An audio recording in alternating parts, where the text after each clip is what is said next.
I live in Boston, and this city is obsessed with St. Patrick's Day. Green beer, green clothes, a huge parade, but these celebrations don't seem to have much to do with the actual guy, the early Christian missionary and bishop St. Patrick.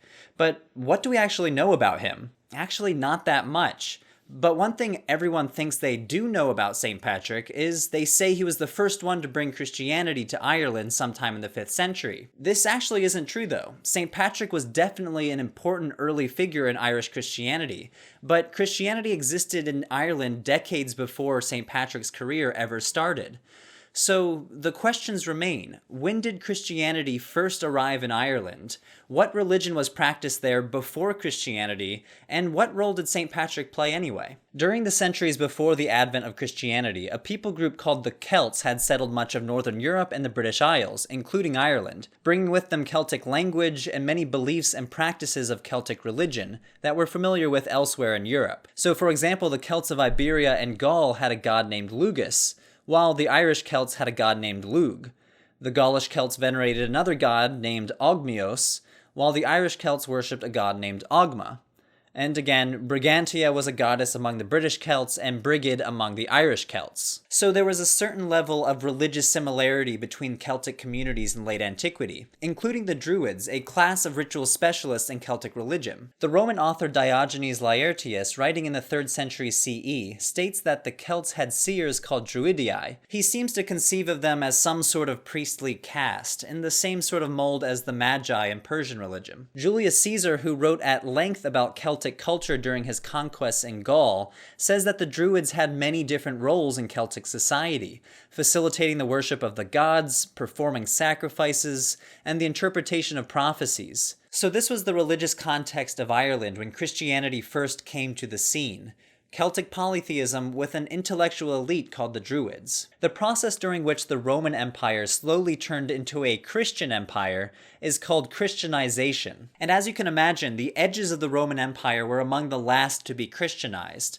So even though the major urban centers of the Roman Empire like Ephesus and Rome had Christian communities as early as the 1st century, Ireland didn't really have a Christian presence until around the 400s. We know this because according to the early Christian author Prosper of Aquitaine, writing around 431 CE, a bishop by the name of Palladius was sent to Ireland by Pope Celestine. 431 CE predates St. Patrick at least by a few decades, but notice what Prosper of Aquitaine says. Palladius was sent to Christian communities that already exist there, so Christianity predates even Palladius. Unfortunately, this is about as far as our evidence goes. We can't say for certain when these Christians first made it to Ireland.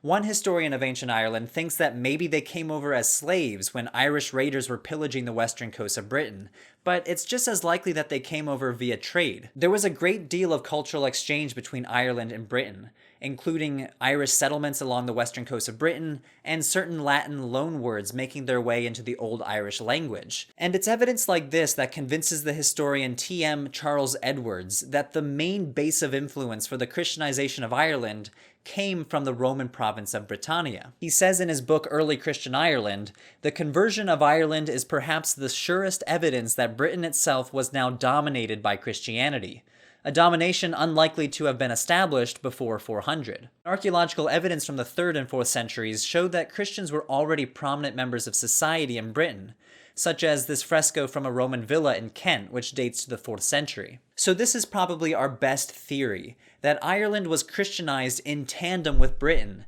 at least before 431 when Palladius first started his mission, but possibly much earlier into the 4th century. So if Christianity was already in Ireland by 400 CE, what is the deal with St. Patrick, who wasn't doing his missionary work until a few decades later? Most historians think that St. Patrick was active in the late 5th century. Most of what we know about Patrick come from 2 texts that historians agree that he wrote, one called Confessio and one called Letter to the Soldiers of Coroticus. Patrick doesn't really talk much about his career though in these texts. What we do get instead is insight into his fiery personality and some biographical details. He was born into a well-off Christian family in Roman Britain, but at an age of 16 was captured and taken into slavery to Ireland. After 6 years he escaped back to Britain, only to return as a missionary. This is a really cool text, so I'm including a link to it in the description below. But like I said, it really doesn't get into Patrick's career.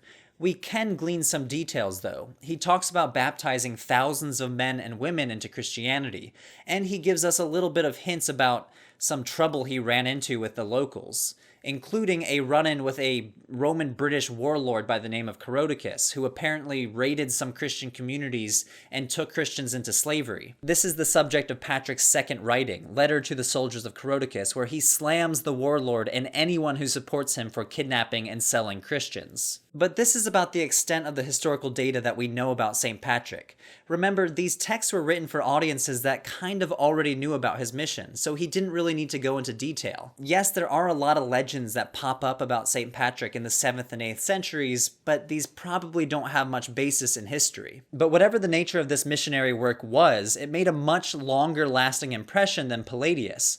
From a very early date, the people of Ireland revered St. Patrick as their spiritual father. A hymn from the 7th century called the Hymn of Secundinus refers to Patrick as the St. Peter of Ireland. That is to say, the foundation upon which the Church of Ireland was built. So this perception that Patrick was the top apostle to the Church of Ireland is very early. The tradition was widespread only 200 years after his death, and possibly much earlier. So there you have it. Christianity in Ireland predates St. Patrick at least by a few decades, and possibly a whole century.